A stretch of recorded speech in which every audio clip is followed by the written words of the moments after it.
রাধে রাধে বন্ধুরা, আজকে তোমাদের সাথে আমি আমার মেজ বোনের বাড়ির কালী পুজোর ব্লগটা শেয়ার করব। এই ভিডিওটা হয়তো তোমাদের অনেক আগেই দেওয়া আমার উচিত ছিল, কিন্তু আমি এডিট করে উঠতে পারিনি, তো সেই কারণেই। তো চলো বন্ধুরা, আশা করছি তোমাদের আজকের এই ভিডিওটাও ভালো লাগবে। আর তার সাথে আমার বোনেরও ইচ্ছে ছিল যে আমি এই ব্লগটা বানাই, তো ওই জন্যই ও কিছু ভিডিও আমাকে পাঠিয়েছিল। তো ও যেই রকম ওর ফোনে ভিডিওটা মানে শ্যুট করেছে, সেইভাবেই কিন্তু আমি যতটা পেরেছি মানে অ্যাড করে আমি ভিডিওটা বানিয়েছি। তো দেখতে থাকো, আশা করছি তোমাদের খুব ভালো লাগবে, তোমরা পুরো ভিডিওটা দেখো। তো দেখো, মায়ের পুজো ওদের বাড়িতে কিন্তু এই বছর 25 বছরে মানে পা দিল আর কি। 25 বছর মানে এই পুজোটা নিয়ে 25তম বছর আর কি। তো যাই হোক, রটন্তী কালী পুজোর মানে ভীষণ বিখ্যাত, মানে ওদের বাড়িতে ভীষণ বড় করে পুজো হয়। আমার বোনের শ্বশুর বাড়িতে, এটা ছিল আমার বোন। তো বোন কিন্তু যেমন পেরেছে, ওর তো সেরকম ব্লগ করা অভ্যেস নেই, ও কোনো ব্লগ ভিডিও করে না, ও জাস্ট একটুখানি শখে একটু ভিডিও ক্লিপ এরকম রাখে, হয়তো ফোনে থাকলো বা কোনো সময় হয়তো আমাকে দিল আমার ভিডিওর জন্য, যে তুই এটা তোর ব্লগে দেখাতে পারবি। তো এই রকমভাবেই আর কি, এছাড়া ওর কোনো কিন্তু চ্যানেল নেই। তো যাই হোক, দেখো এখন সেই খাওয়া দাওয়া চলছে। এটা কিন্তু আগের দিনের, মানে রটন্তী কালী পুজোর দিনের। আর উৎসবের দিনেরটা তোমাদের এর পরেও দেখাবো, ঠিক আছে? তো তখন কিন্তু ওদের বাড়িতে প্রচুর লোকজন কিন্তু প্রসাদ পেতে আসে। তবে হ্যাঁ, কালী পুজোর দিন মানে সেই তুলনায় একটু কম থাকে। তো এটা হচ্ছে বোনের বাড়ির ঠাকুর ঘর। প্রথমে তো দেখলে গিরিধারী, রাধা গোবিন্দ সকলেই রয়েছে, গুরুদেব থেকে শুরু করে সমস্ত ভগবান কিন্তু মানে সিংহাসনে বিরাজমান।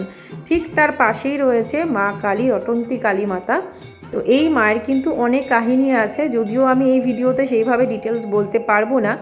তো মানে এই মা হচ্ছে ভীষণ জাগ্রত, এই মায়ের কৃপা লাভ করতে কিন্তু অনেক দূর দূর থেকে বোনের বাড়িতে ভক্তরা আসেন, মানে বোনের শ্বশুর বাড়িতে।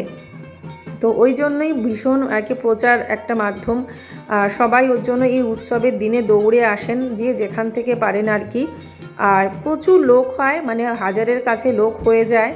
তো এইরকম লোকজন সবাই প্রসাদ পেতে আসেন, পুজো দর্শন করতে আসেন, তার সাথে সাথে তো মায়ের কৃপা লাভ করতে তো অবশ্যই।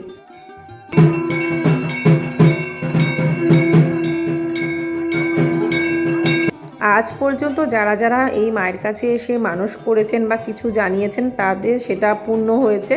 সেই জন্যই কিন্তু আরও এত ভিড় হয়, এত মানুষ দৌড়ে আসে। তো যাই হোক, সবই ভগবানের আশীর্বাদ, যার যার বিশ্বাসের ব্যাপার।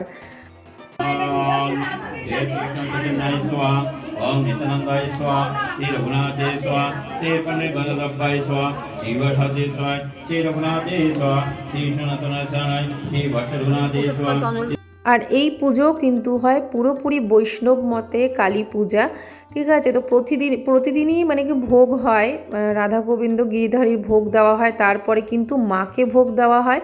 তো সেইভাবেই কিন্তু যে রটন্তী কালী পূজা যে হয়, সেটা কিন্তু অমাবস্যা চতুর্দশীতে, মানে এই মাঘ মাসের অমাবস্যা চতুর্দশীতে কিন্তু এটা বৈষ্ণব মতেই কালী পুজো হয়। তো বোনের শ্বশুরবাড়ি কিন্তু সবাই গৌড়িয়া মঠের শিষ্য আর কি। তো গৌড়িয়া মঠের আন্ডারেই আর কি যারা আছেন গুরুদেবগণ, যারা আর কি গুরু ভাইরা আছেন, সবাই আসেন এখানে। সবাই একসাথে উদ্যোগ নিয়ে কিন্তু এই পুরো মহা উৎসব আর কি পালন করা হয়, এই পুজো করা হয়। প্রত্যেকে এগিয়ে এসে কিন্তু সহযোগিতা করেন, তা না হলে কিন্তু এত বড় উৎসবকে সামলানো চারটিখানি ব্যাপার না আর কি, চারটিখানি ব্যাপার না। তো সেই জন্য সবাই যেহেতু উদ্যোগ নিয়ে এগিয়ে আসেন, তার জন্য আরও অনেকটাই সহজ হয়। তবে হ্যাঁ, সবই ভগবানের আশীর্বাদ, ভগবানের ইচ্ছা, সবই মায়ের ইচ্ছা যে যা কিছুই হচ্ছে আর কি। আর আমার বোনের যখন বিয়ে ঠিক হয়, বোন কিন্তু বিয়ের আগে স্বপ্নেও কিন্তু এই মাকে দেখেছিলেন। তো মা ও বলেছিল যে আমি স্বপ্ন দেখছি যে একটা বাড়ি, সেখানে কিন্তু মা কালীর পুজো হচ্ছে। তো এটা কিন্তু একটা কোনো কাল্পনিক কোনো কথা না, এটা সত্য ঘটনা। বোন স্বপ্নটা দেখেছিল বিয়ের আগে, তখন ওর বিয়েও কিন্তু ঠিক হয়নি। তো সেটাও পরে বলে আর কি, ওই স্বপ্নটা দেখেছিল, তো সেটা কিন্তু মিলে গেল। যখন ওর বিয়ে হয়, এই বাড়িতেই কিন্তু সেই মায়ের পুজো হচ্ছে এখন। ও তো প্রতি বছরই দেখছে। তো দেখো, এই যে এইভাবে কীর্তনও হয়, সাথে পাঠ কীর্তন।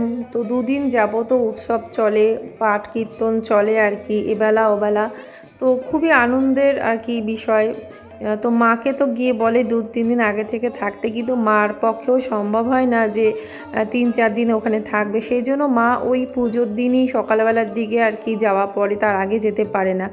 যেমন আমি একবার গেছিলাম, তখন তো সেই পুজোর দিন গেছিলাম, আবার চলে এসেছিলাম, আবার কোনো দিন উৎসবের দিন গেছি চলে এসেছি, কোনো দিনই গিয়ে থাকিনি। শুধু মা আর মনা গিয়ে মানে দুবার পুজোতে, না দুবার না, একবার পুজোতে 3 দিন যাবৎ ছিল। তারপর থেকে মা একদিনের বেশি আর থাকে না। তো দেখো ভোগের সমস্ত অ্যারেঞ্জমেন্ট কিন্তু করা হয়েছে, ভোগ দেওয়াও হয়ে গেছে। ভোগের পরে এবার তোমাদের দেখো ভোগ দর্শন করানো হচ্ছে। তো এগুলো সব বোন ভিডিও করেছে, কখনো ল্যান্ডস্কেপে তুলেছে, কখনো পোর্ট্রেটে তুলেছে। একরকম তুললে হয়তো ভিডিওটা তোমাদের সাথে একরকম শেয়ার করতে পারতাম। আমি যদি পুরো পোর্ট্রেটে ভিডিওটা রাখি তাহলে ল্যান্ডস্কেপের অনেক কিছুই বাদ চলে যাবে। ওই জন্য কখনো তোমরা পোর্ট্রেটে দেখছো, কখনো ল্যান্ডস্কেপ টাইপের এরকম টাইপের ভিডিওটা দেখছো। তো দেখো এখন এই যে রান্না হচ্ছে, ভোগ তো হয়ে গেছে। এখানে কিন্তু এবার ফ্রায়েড রাইস রান্না হচ্ছে। দেখো বোনের ননদই কিন্তু রান্না করছে। কোনো মানে প্রচুর খাটনিরও ব্যাপার থাকে, কিন্তু ওই ভগবানের সেবা পুজোর জন্য কোনো কিছু করা, ওই যে মানে ভগবান কিভাবে যে করিয়ে নেন সেটা একমাত্র উনারই ইচ্ছা।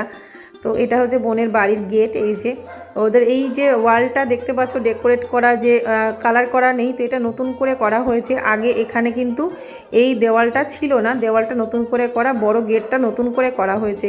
আগে সিম্পলের মধ্যে গেটটা ছিল, তবে এরকম বড় চওড়া করে গেটটা এবছরই নতুন করা হয়েছে। তো তারপরে দেখো ভোগের কত আয়োজন, মানে প্রসাদ যে বিতরণ হবে তার কতটা আয়োজন, কত পরিমাণে দেখতেই পাচ্ছ। একদিকে সমানে রান্না হচ্ছে, আরেকদিকে এই যে এত বড় বড় টাবে কিন্তু সব রাখা রয়েছে। ডাল তরকারি, 5 তরকারি, ডাল, তারপরে পনিরের রসা, তারপরে শাক, চাটনি, পায়েস, তো অনেক কিছু হয়েছিল। তবে আমি তো বলেছিলাম কোনো প্রসাদ সেইভাবে আনতে না, শুধু একটুখানি ফ্রায়েড রাইস আর ওই পনির নিয়ে আসলেই হবে। তো ওই জন্যই দেখবে তোমরা আমার ভিডিওতে দেখেছো বেশি প্রসাদ নেই, কারণ আমি নিজে থেকেই বারণ করেছি। তো এই যে এখন অন্ন নামছে। তো এইভাবেই কিন্তু রান্নাবান্না সব চলছিল। একদিকে রান্না চলতে থাকে, একদিকে কিন্তু সবাইকে প্রসাদ বিতরণ শুরু হয়ে যায়। প্রচুর পরিমাণে কিন্তু রান্না করতে হয়, অনেক অনেক জিনিস রান্না করতে হয়। তো এই যে রাস্তার মধ্যেও কিন্তু সব বসে যায়। এই না যে শুধু বাড়ির ভেতরে, এইটা হচ্ছে বোনেরই এক আত্মীয়র বাড়ি, মানে বোনের শ্বশুরবাড়িরই আত্মীয়, পাশাপাশি বাড়ি। এই বাড়িতেও দেখতে পাচ্ছ কত লোক খেতে বসে গেছে, প্রচুর লোক, মানে এদিকে ওদিকে সব ভর্তি হয়ে যায়। একদিকে বোনের বাড়ির দিকে, তারপরে এই যে পাশের বাড়িটা, তারপরে এই দেখো রাস্তার ওপরে বোনের বাড়ির সামনে যে রাস্তাটা রয়েছে, পাকা রাস্তা মানে ঢালাই করা, এই রাস্তার মধ্যেও কিন্তু ভক্তদেরকে দেওয়া হয়। তার কারণ না হলে কিন্তু সামলানো যাবে না। তো বন্ধুরা আজকের এই ভিডিওটা কেমন লাগলো তোমাদের অবশ্যই কমেন্ট করে জানিও। আর যদি ভালো লাগে আমার এই বোনের বাড়ি কালী পুজোর ভিডিওটা, জানি সেভাবে হয়তো তোমাদের সামনে প্রেজেন্ট করতে পারিনি, যতটুকু পেরেছি বোন কষ্ট করে যতটুকু রেকর্ডিং করেছে, ওর শখ ছিল, আর আমারও খুব ভালো লাগলো। আমার চ্যানেলে আমি ভিডিওটা দিলাম, আশা করছি তোমাদেরও ভালো লাগলো ব্লগটা। যদি ভালো লাগে অবশ্যই ভিডিওটা তোমরা লাইক শেয়ার করো, আর আমার এই চ্যানেলটি সাবস্ক্রাইব করো। তোমাদের সাথে আবার পরে আরেকটি ভিডিওতে দেখা হচ্ছে। আজকের এই ছোট্ট ভিডিওটা দিলাম, কেমন লাগলো অবশ্যই জানিও। রাধে রাধে।